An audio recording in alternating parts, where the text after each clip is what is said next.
आप देख रहे हैं सुदर्शन न्यूज।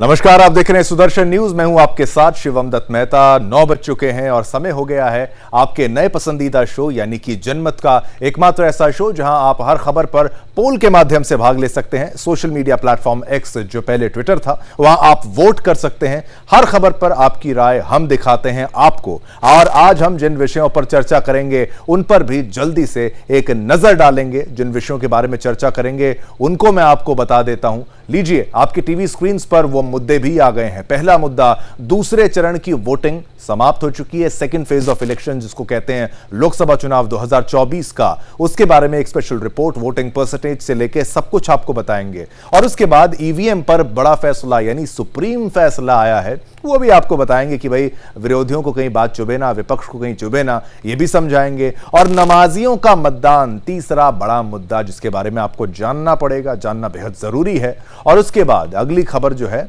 अगला फ्लोर ग्राफिक्स, सीबीआई की छापेमारी। पश्चिम बंगाल में क्या हथियार मिले हैं, क्या बम मिले हैं, क्यों मिले हैं और किस कारण मिले हैं, हमारी स्पेशल रिपोर्ट बड़े खुलासे करने वाली है। उसके बाद अमेरिका में प्रदर्शन पर भी बड़ा खुलासा। कौन सी ऐसी देश विरोधी ताकतें हैं जो भारत के खिलाफ भी हैं और इजराइल के खिलाफ भी लगातार अपना प्रोपेगेंडा करने से बाज नहीं आ रहे हैं, और यहूदियों से नफरत करने वाले ये लोग, उनका भी पर्दाफाश जनमत में आज मैं शिवम दत्त मेहता करने वाला हूं। चलिए, पहली बड़ी खबर की शुरुआत करते हैं। चुनाव की बात करेंगे, तस्वीरें भी आपको दिखाएंगे हम। खबर की शुरुआत आज लोकसभा चुनाव के दूसरे चरण में हुए मतदानों से करते हैं, जिसके तहत आज 13 राज्यों की 88 सीटों पर शाम के 6 बजे तक मतदान किए गए। वहीं इस चरण में आज कई महत्वपूर्ण सीटों पर भी मतदान डाले गए, जिनमें राहुल गांधी की वायनाड सीट, शशि थरूर की तिरुवनंतपुरम सीट, हेमा मालिनी की मथुरा सीट, अरुण गोविल की, महत्वपूर्ण है ये सेलिब्रिटी कैंडिडेट्स का नाम ले रहे हैं, शशि थरूर की तस्वीर भी आप देख सकते हैं, अरुण गोविल की मेरठ सीट और उसी के साथ साथ पप्पू यादव की पूर्णिया सीट पर मतदान हुआ है। वहीं आज शाम तक के आंकड़ों की अगर हम माने तो देखिए, यहां पर निर्मला सीतारमण भी आप देख रहे हैं। आंकड़े मैं बताऊं, लेकिन ये तस्वीरें सेलिब्रिटीज जो कह लीजिए, जो मेजर स्टार कैंडिडेट्स के रूप में आप इनको जान सकते हैं, ये तो वो लोग हैं, महत्वपूर्ण लोग हैं, जो प्रत्याशी हैं, जो चुनाव लड़ रहे हैं, उनकी तस्वीरें हम आपको दिखा रहे हैं।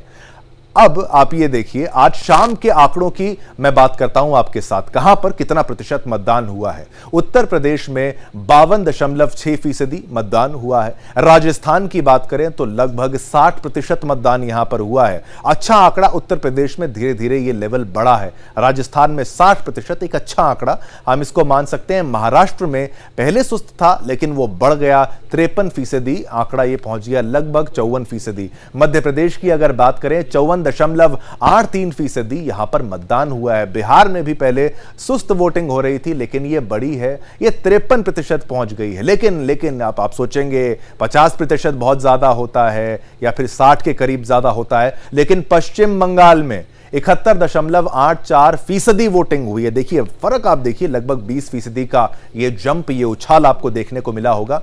इसके साथ ही आज दूसरे चरण में छत्तीसगढ़ इससे भी आप देखिए ऊपर जाता हुआ आपको नजर आएगा, 72.13%। अब बात करेंगे असम की। असम में 70.6%, लगभग 70%, वो भी अच्छा आंकड़ा है, बेहतरीन आंकड़ा है।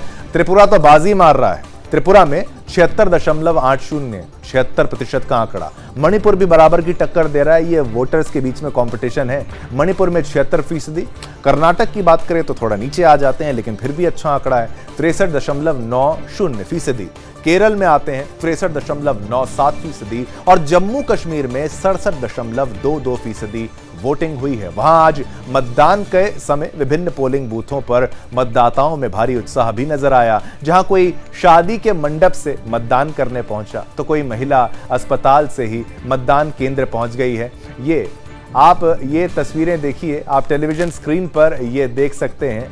और देखिए ये तस्वीरें देखिए, छत्तीसगढ़ में दुल्हन ने वोट किया है, अमरावती में दूल्हे ने वोट किया है। और ये आप देखिए, आपका क्या बहाना था अगर आप वोट करने नहीं गए हैं। उदयपुर में दूल्हे ने वोट किया है। और बुजुर्ग देखिए, और मैं तो कहूँगा सीखिए, बुजुर्गों से हमें सीखना चाहिए। ये देश बुजुर्गों से, उनके आशीर्वाद से ही चलता है, बड़े बुजुर्गों के। उन्होंने यहाँ पर वोट की अपील की है, खुद जाके वोट किया है। और ये बेचारी महिला में इनका हम आदर सम्मान से कहते हैं कि अस्पताल से, आप बताइए क्या बहाना है आपके पास, अस्पताल से ये बुजुर्ग महिला जो है ये वोट डालने पहुंची है। तो आपके पास अगर सर्जरी के बाद ये पहुंची है, मुझे लगातार अपडेट्स अपने न्यूज़ रूम से, अपने प्रोडक्शन कंट्रोल रूम से मिल रही हैं, वो बता रहे हैं मुझे कि ये महिला सर्जरी करा के अपने मतदान का अधिकार का उपयोग करना, और ये बहुत महत्वपूर्ण आपका दायित्व है। अगर आप इसको नहीं कर रहे हैं तो ये आप बहुत बड़ा अपराध, मैं इसको कहूँगा, आप कर रहे हैं, और आपको ये लगातार करना चाहिए। ये आपका हक भी है और आपका अधिकार भी है। उसके बाद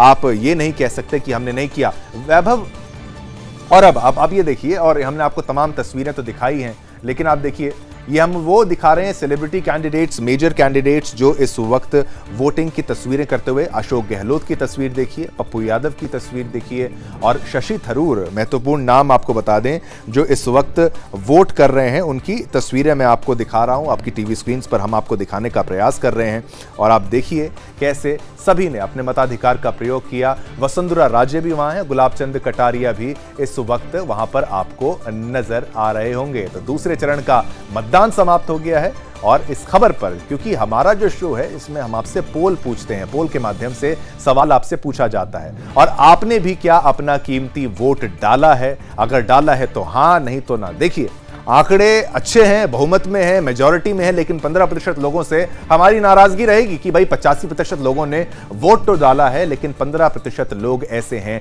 जिन्होंने अपने मताधिकार का प्रयोग नहीं किया है। आपसे पुनः अनुरोध करेंगे कि आपको लगातार मतदान करना चाहिए। चलिए अगली खबर का रुख करते हैं। लोकसभा चुनाव के बीच सुप्रीम कोर्ट ने, सर्वोच्च न्यायालय ने ईवीएम और वीवीपैट को लेकर आज एक बड़ा फैसला सुना दिया है, जिसमें कोर्ट ने उन सारी याचिकाओं को खारिज कर दिया है जिनमें ईवीएम से दिए गए वोट और वीवीपैट की पर्चियों के 100% मिलान के साथ साथ ईवीएम की जगह बैलेट पेपर से चुनाव कराने की मांग की गई थी। आपको बता दें, जस्टिस संजीव खन्ना और जस्टिस दीपांकर दत्ता की बेंच ने आज इस मामले की सुनवाई की थी, जिस पर उन्होंने अपना फैसला सुनाते हुए कहा कि मौजूदा प्रोटोकॉल तकनीकी पहलुओं के साथ साथ रिकॉर्ड पर मौजूद डेटा पर गौर करने के बाद हमने इन सभी याचिकाओं को खारिज कर दिया है, सिरे से खारिज कर दिया है। कंडक्ट ऑफ इलेक्शन रूल्स के नियम 49MA के तहत अगर कोई वोटर यह दावा करता है कि ईवीएम या वीवीपैट में उसका वोट सही ढंग से रिकॉर्ड नहीं हुआ है, तो उसे एक टेस्ट वोट डालने का मौका दिया जाएगा। लेकिन अगर कोई गड़बड़ी या बेमेल साबित नहीं कर पाते हैं तो चुनाव आयोग कार्रवाई भी करेगा। कि ऐसे ही आप आरोप नहीं लगा सकते। क्या है खबर, क्या है मामला, देखिए हमारी स्पेशल रिपोर्ट और मामले की गंभीरता को समझिए।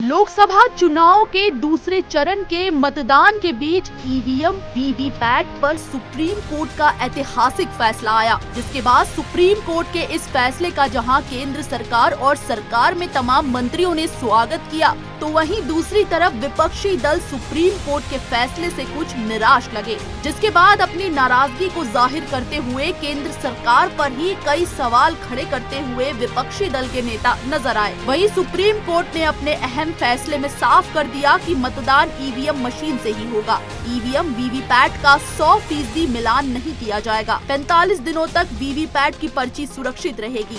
ये पर्चियां उम्मीदवारों के हस्ताक्षर के साथ सुरक्षित रहेगी। कोर्ट का निर्देश है कि चुनाव के बाद सिंबल लोडिंग यूनिटों को सील कर सुरक्षित रखा जाएगा। ये निर्देश भी दिया गया है कि उम्मीदवारों के पास नतीजों की घोषणा के बाद टेक्निकल टीम की तरफ से ईवीएम के माइक्रो कंट्रोलर प्रोग्राम की जांच कराने का विकल्प होगा, जिसे चुनाव घोषणा के 7 दिनों के भीतर किया जा सकेगा। ये फैसला सुनाते हुए जस्टिस खन्ना ने कहा कि वीवीपैट वेरिफिकेशन का खर्चा उम्मीदवारों को खुद ही उठाना पड़ेगा। अगर किसी स्थिति में ईवीएम में छेड़छाड़ पाई गई तो खर्चा वापस दिया जाएगा। इस दौरान बैलेट पेपर से चुनाव की मांग वाली याचिका को भी सुप्रीम कोर्ट ने खारिज कर दिया। फिलहाल कोर्ट के इस फैसले का जहां केंद्र सरकार के तमाम मंत्री स्वागत कर रहे, तो वहीं विपक्षी दल के नेताओं में फैसले को लेकर नाराजगी साफ तौर पर नजर आ रही है। उनकी जुबान कुछ और उनके चेहरे के हाव भाव कुछ और ही बयां कर रहे हैं। वहीं इसी बीच पीएम मोदी ने बिहार के अररिया में चुनावी जनसभा को संबोधित करते हुए बैलेट पेपर के मुद्दे पर बात की, जिसमें उन्होंने कांग्रेस और आरजेडी के शासन में बैलेट पेपर के नाम पर लोगों का हक लूटने की बात कही।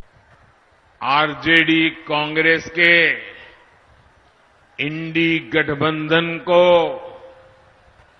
ना देश के संविधान की परवाह है और ना ही लोकतंत्र की परवाह है। ये वो लोग हैं जिन्होंने दशकों तक बैलेट पेपर के बहाने लोगों का, गरीबों का अधिकार छीना। पोलिंग बूथ लूट लिए जाते थे, बैलेट पेपर लूट लिए जाते थे। बिहार के लोग साक्षी हैं कि कैसे आरजेडी कांग्रेस के शासन में चुनावों में मतदान पत्र, बैलेट पेपर लूटे जाते थे। वहीं पीएम मोदी के बाद सुप्रीम कोर्ट के फैसले पर केंद्रीय मंत्री अनुराग ठाकुर का बयान भी सामने आया, जिसमें उन्होंने कोर्ट के फैसले का स्वागत किया और विपक्ष पर जमकर निशाना साधा। हम सुप्रीम कोर्ट के निर्णय का स्वागत करते हैं और एक बार फिर विपक्ष जो भ्रम फैलाने का प्रयास करता है, अपनी हार का ठीकरा ईवीएम पर फोड़ता है। बार बार जनता के दरबार में जिस विपक्ष को ठुकराया जाता है वो ईवीएम को आरोप लगाकर कहीं न कहीं अपनी हार का ठीकरा वहां पर फोड़ता है। लेकिन अब सुप्रीम कोर्ट ने भी बड़ा स्पष्ट कर दिया है कि वीवीपैट की पर्चियों को मिलाने की याचिका को खारिज किया है, जिसका हम स्वागत भी करते हैं। और विपक्ष से मेरा इतना ही अनुरोध रहेगा, चुनाव लड़ना है तो मुद्दों पर लड़े, विचारधारा पर लड़े। केंद्रीय मंत्री अनुराग ठाकुर ने तो साफ कह दिया कि वो तो सुप्रीम कोर्ट के फैसले से खुश हैं, लेकिन सपा प्रमुख अखिलेश यादव और दिल्ली सरकार में मंत्री सौरभ भारद्वाज सुप्रीम कोर्ट के फैसले से कुछ नाखुश नजर आए और केंद्र सरकार पर ही उन्होंने जमकर हमला बोल दिया। ये लड़ाई बहुत लंबी है, वीवीपैट को लेकर के, ईवीएम को लेकर के और बैलेट पेपर को लेकर के। ये लड़ाई लंबी है। माननीय सुप्रीम कोर्ट का जो भी फैसला है उसको अंततः सब स्वीकार करेंगे। केंद्र सरकार ही तो इलेक्शन कमीशन बनाती है। केंद्र सरकार के प्रधानमंत्री और एक मंत्री इलेक्शन कमिश्नर को नियुक्त करते हैं। आज अगर केंद्र सरकार कह दे कि सारी की सारी वीवीपैट की गिनती होनी चाहिए तो इलेक्शन कमीशन मानेगा। समस्या तो ये है, जब ये कोर्ट में मामला जाता है तो इलेक्शन कमीशन भी इसका विरोध करता है, केंद्र सरकार भी इसका विरोध करती है, भारतीय जनता पार्टी भी इसका विरोध करती है। तो उसका विरोध क्यों है, ये बात समझ के परे है। फिलहाल सुप्रीम कोर्ट के फैसले पर सियासत छिड़ी हुई है। विपक्षी दल के नेता लगातार केंद्र सरकार पर हमला कर रहे हैं और सुप्रीम कोर्ट के फैसले से बौखलाते हुए नजर आ रहे हैं। उनकी जुबान और चेहरे के हाव भाव मेल नहीं खा रहे, जिसके बाद अब उनकी चोरी जनता ने भी पकड़ ली है। देखने वाली बात होगी कि अखिलेश यादव के बयान के बाद अब सुप्रीम कोर्ट के फैसले को लेकर क्या कुछ बड़ा एक्शन लेने की तैयारी विपक्ष की ओर से रहेगी। सुदर्शन न्यूज डेस्क से सपना वर्मा की रिपोर्ट।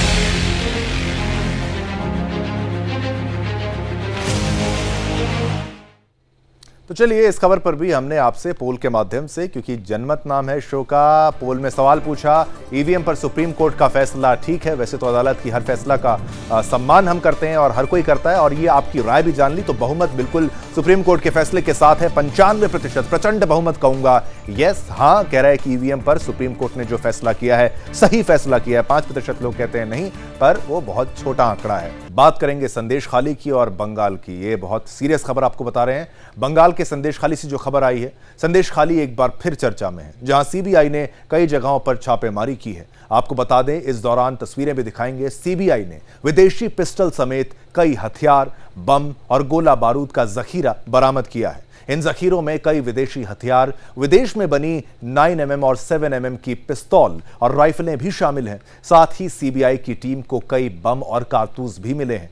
सीबीआई ने इस ऑपरेशन में बम स्कैन करने के लिए उपकरण लगाया था, जहां भारी मात्रा में मिले गोला बारूद के बाद एनएसजी कमांडो और बम निरोधक टीम यानी बॉम्ब स्क्वाड ने भी मौके पर पहुंचकर अपना सर्च ऑपरेशन चलाया है। बता दें कि सीबीआई को संदेश खाली में हथियारों का एक बड़ा जखीरा छिपे होने की खबर मिली थी। इसी खबर के आधार पर सीबीआई ने तृणमूल कांग्रेस पंचायत का सदस्य हफीजुल के रिश्तेदार अबू तालेब के घर पर छापेमारी की। माना जाता है कि हफीजुल टीएमसी तृणमूल का गुंडा शाहजहां शेख का सहयोगी है, उस गुंडे का ये सहयोगी है। वहीं सीबीआई की छापेमारी के बाद बंगाल सरकार सुप्रीम कोर्ट पहुंच गई है। ममता सरकार ने हाई कोर्ट के उस आदेश को चुनौती दी है जिसमें सीबीआई को छापेमारी की इजाजत दी गई थी। जहां एक तरफ देश में चुनाव हो रहे हैं, जहां चुनाव के लिए कड़ी सुरक्षा का इंतजाम कर रखा जा रहा है, वहीं दूसरी तरफ बंगाल से गोला बारूद का जखीरा मिल रहा है। बंगाल में सिर्फ यही नहीं बल्कि बंगाल के मुर्शिदाबाद से भी एक घटना सामने आई थी,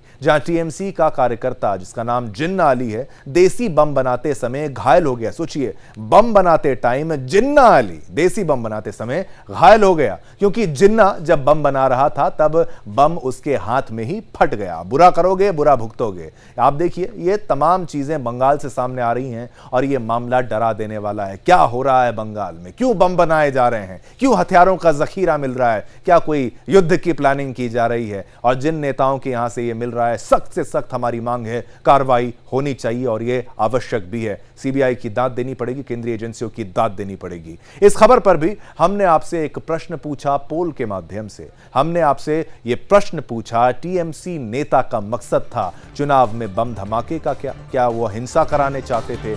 ऐसा कुछ बड़ा करने का यहां पर प्रयास था? पोल में आपने सोशल मीडिया प्लेटफॉर्म एक्स पर आके जो वोट दिए हैं वो नतीजे देख लीजिए। 92% लोग कह रहे हैं कि हां मकसद था बम धमाके का और 8% कह रहे हैं नहीं, लेकिन बहुमत कह रहा है कि हां बम धमाके का मूड था। अगली खबर का रुख करते हैं। लोकसभा चुनाव के दूसरे चरण के मतदान के बीच आज प्रधानमंत्री नरेंद्र मोदी ने पश्चिम बंगाल के मालदा और बिहार की चुनावी रैली की। हमने आपको वो तस्वीरें भी दिखाई थी और चुनावी रैली में जनसभा को संबोधित भी किया। इसके साथ ही आज प्रधानमंत्री नरेंद्र मोदी ने बरेली में मेगा रोड शो भी किया। वहीं आज पीएम मोदी ने मालदा में जनसभा को संबोधित करते हुए कहा कि आप सब इतना प्यार दे रहे हैं, ऐसा लगता है मैं पिछले जन्म में या तो बंगाल में पैदा हुआ था या अगले जन्म में बंगाल की किसी मां की गोद में पैदा होने वाला हूं। ये पीएम मोदी की यही खासियत है, वो जिस जगह पर जाते हैं वहां से लोकल कनेक्ट बनाने का प्रयास करते हैं, लोगों से, आम जनमानस की भावनाओं से जुड़ने का प्रयास करते हैं और सफल भी रह जाते हैं। वहीं पीएम मोदी ने ममता सरकार पर जमकर निशाना साधते हुए कहा कि एक समय था जब बंगाल पूरे देश के विकास का नेतृत्व करता था, लेकिन पहले लेफ्ट वालों ने और फिर टीएमसी वालों ने बंगाल की इस महानता को चोट पहुंचाई है, जिन्होंने बंगाल के सम्मान को चूर चूर कर दिया है, साथ ही इसके विकास पर रोक लगा दी है। मालदा में रैली को संबोधित करने के बाद प्रधानमंत्री नरेंद्र मोदी ने बिहार के अररिया और मुंगेर में भी रैली को और आप देखिए रैली की और कहा कि मुंगेर की ये धरती स्वाभिमान की धरती है, विरासत की धरती है। इस क्षेत्र ने भारत की समृद्धि का वो दौर देखा है जिसकी कल्पना तक मुश्किल हो जाती है। इस दौरान पीएम ने कांग्रेस पर जमकर निशाना साधा और क्या कुछ कहा, आइए आपको वो सारी बातें सुनाते हैं। साथियों, मां, माटी, मानुष की बात कहकर सत्ता में आई टीएमसी ने सबसे बड़ा विश्वासघात यहां की महिलाओं से किया है। जब बीजेपी सरकार ने मुस्लिम बहनों को अत्याचार से बचाने के लिए 3 तलाक खत्म किया तो टीएमसी ने इसका विरोध किया। संदेश खाली में महिलाओं पर इतने अमानवीय अत्याचार हुए और टीएमसी सरकार आखिर तक मुख्य आरोपी को बचाती रही। कांग्रेस और आरजेडी आपका हक छीनने की प्रवृत्ति से बाज नहीं आ रहे। अब कांग्रेस ने दलितों, पिछड़ों, आदिवासियों के आरक्षण का हक छीनने की बहुत गहरी साजिश रची है और ये मैं बहुत जिम्मेवारी पूर्वक कहता हूं। देश के संविधान ने, बाबा साहब आंबेडकर ने साफ साफ कहा है कि भारत में धर्म आधारित आरक्षण नहीं हो सकता। लेकिन कांग्रेस पूरे देश में धर्म आधारित आरक्षण के लिए जोर लगा रही है कि देश भर में हर परिवार की उसकी कमाई का, उसकी मिल्कत का, उसकी प्रॉपर्टी का सर्वे करेंगे। परिवार के पास क्या होता है, कुछ छोटी मोटी बचत होती है, छोटी मोटी गुमटी, दुकान, मकान होता है। हमारी बहनों के पास कुछ जेवर गहने होते हैं और स्त्री धन तो हमारे यहां बहुत पवित्र माना जाता है, मंगलसूत्र होता है। भ्रष्टाचार करके लोगों को तबाह करने वाली कांग्रेस की बुरी नजर अब आपकी संपत्ति पर पड़ गई है। साथियों, कांग्रेस कहती है कि वो किसानों के घर और जमीन के सर्वे कराएगी और आप पर विरासत टैक्स लगाएगी। साथियों, मां देखिए, आपने प्रधानमंत्री नरेंद्र मोदी को सुना और इसी पूरी खबर को जिसको हमने आपको दिखाया, हमने आपसे प्रश्न पूछा पोल के माध्यम से सोशल मीडिया प्लेटफॉर्म एक्स पर। हमारा प्रश्न था, क्या बंगाल में महिलाओं के साथ विश्वासघात किया गया है वहां की सरकार के द्वारा? तो हाँ, 90% लोगों ने कहा हाँ, 10% लोग कह रहे हैं नहीं, विश्वासघात नहीं, लेकिन मेजॉरिटी, प्रचंड बहुमत कह रही है हाँ, महिलाओं के साथ विश्वासघात हुआ है। तो लगातार आप पोल में भाग लीजिए जनमत में, और आप ही का शो है, आप ही का मत हम यहाँ पर दिखाएंगे। अब बात करते हैं अगली बड़ी खबर की, वो भी चुनावों से जुड़ी हुई है, क्योंकि आज सेकंड फेज का वोटिंग का दिन था, मतदान का दिन था। लोकसभा चुनावों के इस मौजूदा दौर में आज दूसरे चरण के लिए 88 सीटों पर मतदान हुए, लेकिन हर शुक्रवार मस्जिदों, मज़ारों, सड़कों और सार्वजनिक पार्कों में नमाजियों की जो भीड़ देखी जाती थी, वो आज उन क्षेत्रों में नहीं दिखी जहां मतदान होने थे, जहां नमाजी बड़ी संख्या में नमाज छोड़कर मतदान केंद्रों पर मतदान के लिए लाइन में खड़े दिखे। अब आप लोगों को लग रहा होगा कि ये नमाजी इतने जिम्मेदार नागरिक हैं कि चुनाव आयोग की अपील को सुनकर मतदान की लाइन में खड़े हो गए, तो आप गलत हैं। इनकी लाइन लोकतंत्र के प्रति इनकी आस्था नहीं, बल्कि मोदी के प्रति इनकी नफरत को दर्शाता है, जो मतदान के लिए ये अपनी नमाज को छोड़कर नहीं, बल्कि इन्होंने मोदी को हटाने के लिए अपनी नमाज का यहाँ पर कुर्बानी कह लीजिए, बलिदान दे दिया। क्या है पूरी खबर, ये जानने के लिए देखिए हमारी स्पेशल रिपोर्ट और मामले की गंभीरता को समझिए।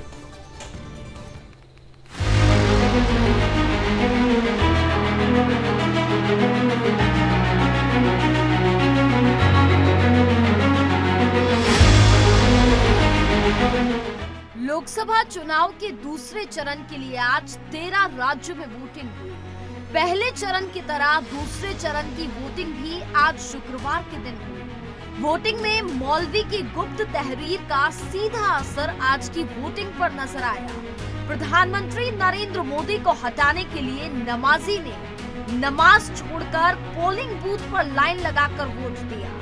वोटिंग के दौरान उन सीटों पर जहां मुस्लिम वोटर की संख्या अधिक है, वहां मोदी को हटाने के लिए मुस्लिम वोटर बहुत उत्साहित नजर आया। मस्जिदों में नमाज के लिए भीड़ नहीं नजर आई, लेकिन मतदान केंद्र पर नमाजियों की लंबी लंबी कतारें देखने को मिली। जबकि देश के उन क्षेत्रों में जहां आज वोटिंग नहीं हुई, वहां नमाजी सामान्य दिनों की तरह नमाज पढ़ते हुए दिखाई दिया। आज उत्तर प्रदेश के 8 लोकसभा सीटों पर मतदान हुआ।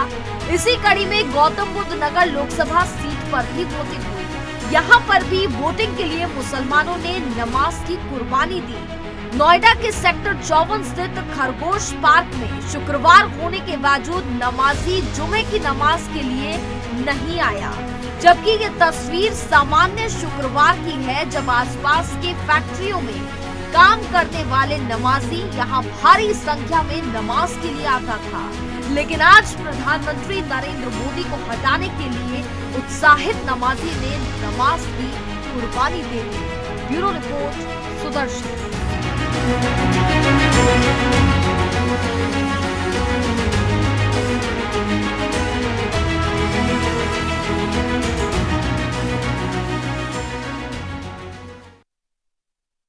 चलिए, हमने पोल के माध्यम से आपसे इस पर भी प्रश्न पूछा। पीएम मोदी के कामकाज से मुस्लिम वोटर भी खुश हैं क्या? इसीलिए क्या ये ज्यादा वोटिंग हो रही है? इस पर हमारी प्रतिक्रिया आप देखेंगे तो आप कहेंगे कि ये मिलीजुली प्रतिक्रिया आ रही है। देखिए, तभी कहता हूं जैसा आता है वैसा ही पोल आपको दिखाया जाता है। और हाँ में 57%, 57% लोग कह रहे हैं हाँ, 43%, 43% लोग कह रहे हैं नहीं। तो मोदी के कामकाज से मुस्लिम वोटर भी खुश हैं, इसका जवाब है केवल 57%। आधी आधी बात है।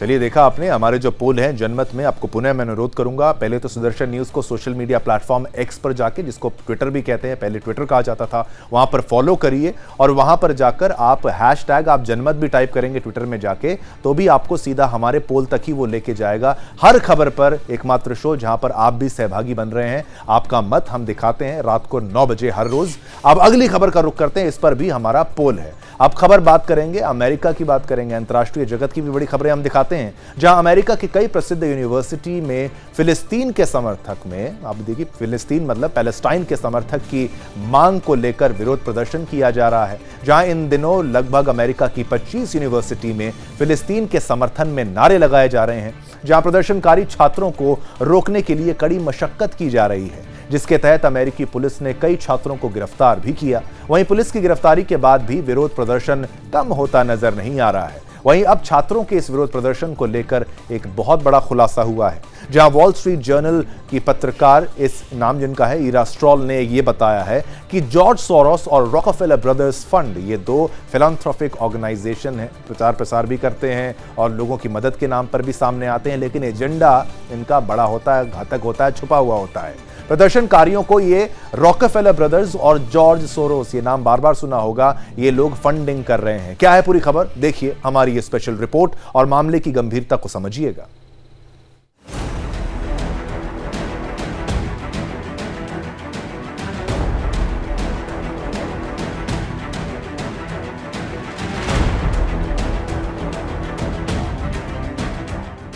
अमेरिका के कई प्रसिद्ध यूनिवर्सिटी में फिलिस्तीन के समर्थक की मांग को लेकर कोहराम मचा हुआ है, जहां विद्यार्थी को पढ़ने के लिए करोड़ों का खर्चा उठाना पड़ता है, कई एग्जाम पास करने पड़ते हैं। उन कॉलेजेस में आजकल ना किताबें पढ़ी जा रही हैं, ना ही क्लास हो रही है, क्योंकि वहां इन दिनों विद्रोह, नारेबाजी और गिरफ्तारियां होती नजर आ रही है।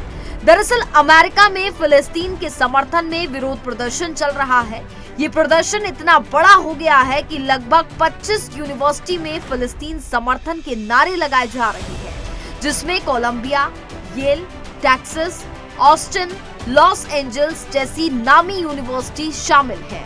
आपको बता दें कि अमेरिका के कॉलेजेस में फिलिस्तीन को लेकर प्रदर्शन जारी है, जिसमें प्रदर्शनकारी छात्र इजराइल से रिश्ता तोड़ने और गाजा में संघर्ष विराम जैसी मांगों पर अड़े हुए हैं।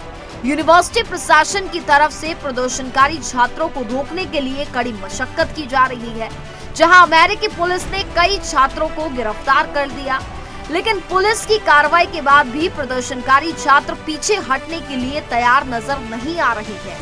वहीं फिलिस्तीन के समर्थन की मांग कर रहे छात्रों की फंडिंग को लेकर के भी बड़ा खुलासा हुआ है।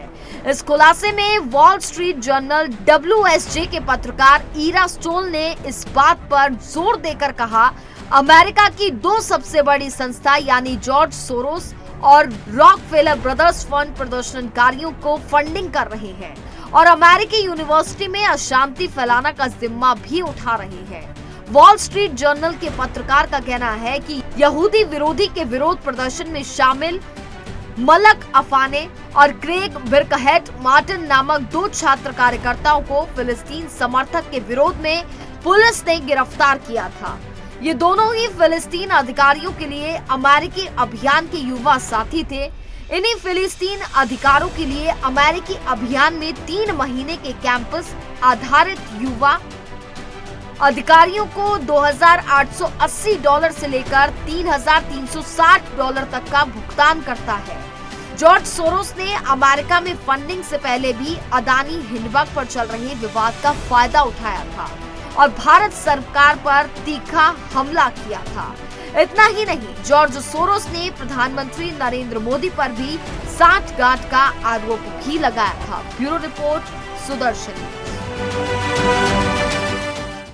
अब बात करेंगे देश में हुए आज के मतदान के बाद। अब बात देश के मतदाताओं की करते हैं, क्योंकि इन दिनों मुफ्तखोरी देश का अभिन्न हिस्सा बन चुकी है। जहां मतदाताओं को लुभाने के लिए मुफ्त सुविधाओं का वादा किया जाता है, ऐसा ही एक वादा एक समय पर वेनेजुएला ने भी किया था, जहां मुफ्त की सुविधाएं मुहैया कराने के कारण आपको ये बता देते हैं क्या मुश्किलें वहां पर आ गई थी। मुफ्त की जो सुविधाएं मुहैया कराने के कारण उसकी अर्थव्यवस्था पूरी तरह से चरमरा गई थी। जहां महंगाई विकराल स्थिति में पहुंच गई थी, वहीं आज वेनेजुएला आर्थिक तंगी की मार झेल रहा है। सिर्फ वेनेजुएला ही नहीं, श्रीलंका भी इसका ताजा उदाहरण है, जहां श्रीलंका की सरकार ने सभी के लिए करों में कटौती और विभिन्न मुफ्त वस्तुओं एवं सेवाओं के वितरण जैसे कदम उठाए थे, जिससे देश की अर्थव्यवस्था चरमरा गई थी। क्या है पूरी खबर, इस पर भी देखिए हमारी ये स्पेशल रिपोर्ट।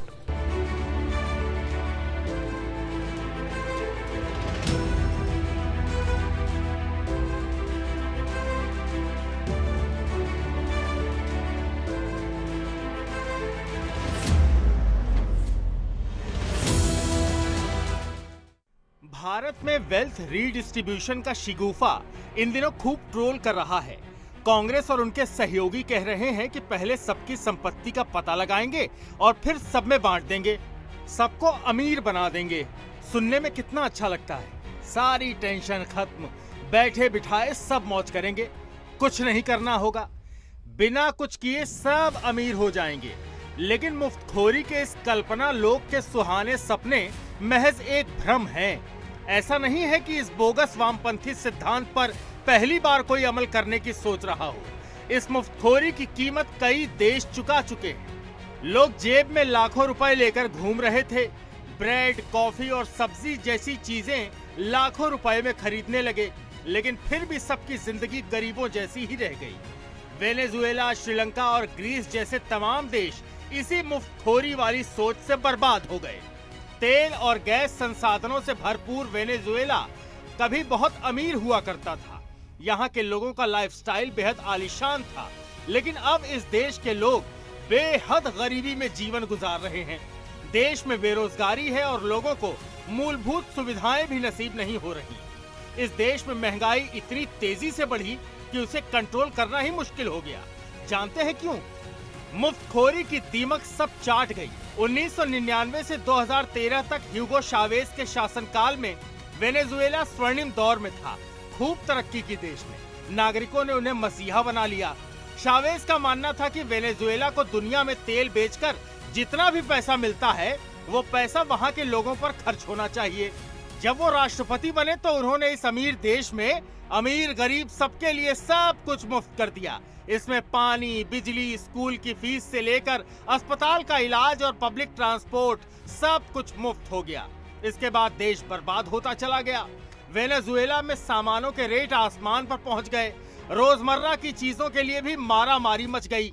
लाखों बोलीवर खर्च करके सामान खरीदना पड़ा। एक समय ऐसा भी आया जब इस देश के लोगों को एक कप कॉफी के लिए भी 25 लाख रुपए तक खर्च करने पड़े। वेनेजुएला के बाद श्रीलंका इसका ताजा उदाहरण है। हालांकि हमें सब्सिडी और मुफ्तखोरी में अंतर करना भी आवश्यक है। श्रीलंका में आर्थिक संकट की खबरों ने देश में मुफ्तखोरी के खिलाफ एक नई बहस को जन्म दिया। श्रीलंका की सरकार ने सभी के लिए करों में कटौती और विभिन्न मुफ्त वस्तुओं एवं सेवाओं में वितरण जैसे कदम उठाए।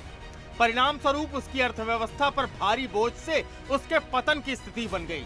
फिर पहले से ही भारी कर्ज में डूबे देश के पास डिफॉल्ट होने के अलावा कोई विकल्प नहीं बचा। क्या भारत को वेनेजुएला से सबक लेने की जरूरत नहीं है? क्योंकि मुफ्त वस्तुओं और सेवाओं के मुद्दे पर एक बहस छिड़ी है। मुफ्तखोरी भारतीय राजनीति का अभिन्न अंग बनती जा रही है, चाहे वो मतदाताओं को लुभाने के लिए वादे के रूप में हो या सत्ता में बने रहने के लिए मुफ्त सुविधाओं के रूप में। मुफ्तखोरी के जाल में फंसकर बर्बाद हुए वेनेजुएला और श्रीलंका से भारत को सीख लेनी चाहिए। Bureau report, Sudarshan news. चलिए अब अगली खबर का हम रुख करेंगे। हमने आपको ये उदाहरण दिया कि कैसे अगर आपको सब मुफ्त में मिल जाए तो उसके क्या नुकसान भी हो सकते हैं। बात करेंगे पाकिस्तान की, बात करेंगे पत्रकार की और बात करेंगे कि भारत की हक की। हम आपको समझाएंगे। अब हमारी अगली ये खबर भी वैश्विक जगत से ही जुड़ी हुई है, जहां ऑस्ट्रेलिया की पत्रकार अवनी डियाज ने यह दावा किया है कि उन्हें भारत में लोकसभा चुनाव को कवर करने की अनुमति नहीं मिली। वहीं उनकी अनुमति ना मिलने के बाद पाकिस्तानी रिपोर्टर ने भारत के विदेश मंत्रालय से इस बारे में सवाल पूछा था। वहीं इन सवालों पर अमेरिका से भी जब सवाल पूछा तो अमेरिका ने पाकिस्तानी रिपोर्टर को जमकर फटकार लगाई और कहा कि यह भारत तय करेगा कि किन विदेशी नागरिकों को प्रवेश की अनुमति दी जाएगी और किन को नहीं। यह भारत का मामला है, अमेरिका का मामला नहीं है। आपको बता दें कि पत्रकार अवनी का चुनाव को कवर करने की अनुमति ना मिलने का दावा भी गलत साबित हुआ है। क्या है पूरी खबर और ये भंडाफोड़ हम आपको इस सुदर्शन न्यूज पर ही होता ही मिलेगा। खबर को जानिए स्पेशल रिपोर्ट के माध्यम से और मामले की गंभीरता को जरूर समझिएगा।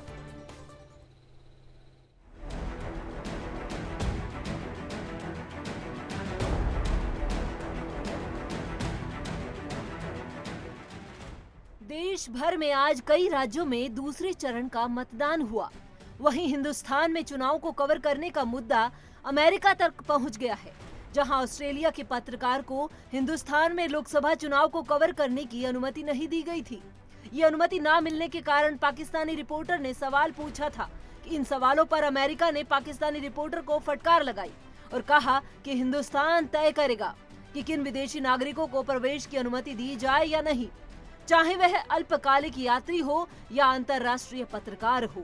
आपको बता दें कि अमेरिका विदेश विभाग के उप प्रवक्ता वेदांत पटेल ने प्रेस कॉन्फ्रेंस को संबोधित किया था और इस दौरान एक पाकिस्तानी पत्रकार ने उनसे सवाल पूछा और कहा कि ऑस्ट्रेलियाई पत्रकार अवनी डियाज के वीजा को रिन्यू करने से इनकार करने के आरोप पर आपका क्या कहना है। और इसी सवाल पर वेदांत पटेल ने स्वतंत्र प्रेस की भूमिका पर जोर देते हुए कहा कि भारत सरकार अपनी वीजा नीति के बारे में बात कर सकता है। यह ऐसा मामला नहीं है जिसे मैं यहाँ से आगे बढ़ाने जा रहा हूँ। और इतना ही नहीं, अमेरिकी विदेश विभाग के उप प्रवक्ता पटेल ने ये भी कहा कि हम ये बात साफ कर चुके हैं कि लोकतंत्र के वाद विवाद में प्रेस की आजादी यानी मीडिया महत्वपूर्ण भूमिका निभाती है। ऑस्ट्रेलियाई पत्रकार अवनी को लोकसभा चुनाव कवर करने का मुद्दा हिंदुस्तान के अधिकारी ही तय करेंगे। वहीं ऑस्ट्रेलियाई पत्रकार अवनी ने दावा किया कि उन्हें 2024 के लोकसभा चुनाव को कवर करने की अनुमति नहीं दी गई और उन्हें देश छोड़ने के लिए मजबूर किया गया। वहीं अमेरिकी रिपोर्ट में सामने आया है कि अवनी के दावे सही नहीं है। आपको बता दें कि पत्रकार अवनी को वीजा नियमों का उल्लंघन करते हुए पाया गया था। पत्रकार अवनी को लोकसभा के चुनाव कवरेज के लिए उन्हें आश्वासन दिया गया था कि उनका वीजा बढ़ाया जाएगा, जिससे पत्रकार अवनी का चुनाव को कवर करने की अनुमति न मिलने का दावा भी तथ्यात्मक रूप से गलत है। Bureau report, Sudarshan news. तो हमने आपको ये खबर बताई और इस खबर पर भी पहले हम आपको पोल दिखा देते हैं जो आपसे हमने प्रश्न पूछा कि कार्यक्रम आपका है, जनमत है, हर खबर पर पोल है और पोल पर आपका जवाब है। जवाब आपका टीवी पर हर रात को 9 बजे सुदर्शन न्यूज पर दिखा रहे हैं। भारत का विरोध अमेरिका के हित में नहीं है। अब अमेरिका समझ चुका है इस बात को, अब मामले गंभीरता को समझ रहे हैं। 92% लोग हमारी बात से सहमत है, इस बात से सहमत हैं कि भारत का विरोध अमेरिका के हित में नहीं है। ये बात अमेरिका जानता है भली भांति। 92%, 92% लोग इसको मानते हैं। 8% लोग हैं पर बहुत छोटा आंकड़ा है। बहुमत, प्रचंड बहुमत कह रहा है कि भारत का जो विरोध है अब अमेरिका को पता है उसको इसका फायदा नहीं मिलने वाला। इसी के साथ आपके इस फेवरेट शो यानी कि जनमत में ये तमाम बड़े मुद्दे थे आपके समक्ष रखे और हर मुद्दे पर कोई भी ऐसा मुद्दा नहीं छूटा जहां पर आपने अपनी बेबाक राय नहीं रखी। सोशल मीडिया प्लेटफॉर्म एक्स पर जाके आपने वोट ना किया हो। और इसी तरीके से हम अनुरोध करेंगे, चुनाव भी देश में चल रहे हैं, वहां पर भी आप लगातार जब भी आपके क्षेत्र में 7 चरणों में मतदान है, जब आपका चरण, आपके मतदान का चरण आए आपके राज्य में, आपके इलाके में, तो मतदान में भाग जरूर लीजिएगा। इसी के साथ मुझे यानी शिवम दत्त मेहता और मेरी पूरे प्रोडक्शन टीम और क्रू को धन्यवाद दीजिए। कल फिर ऐसे ही नए बड़े मुद्दे के साथ आपके समक्ष पेश हो जाऊंगा। जय हिंद, जय भारत, जय हिंदुस्तान।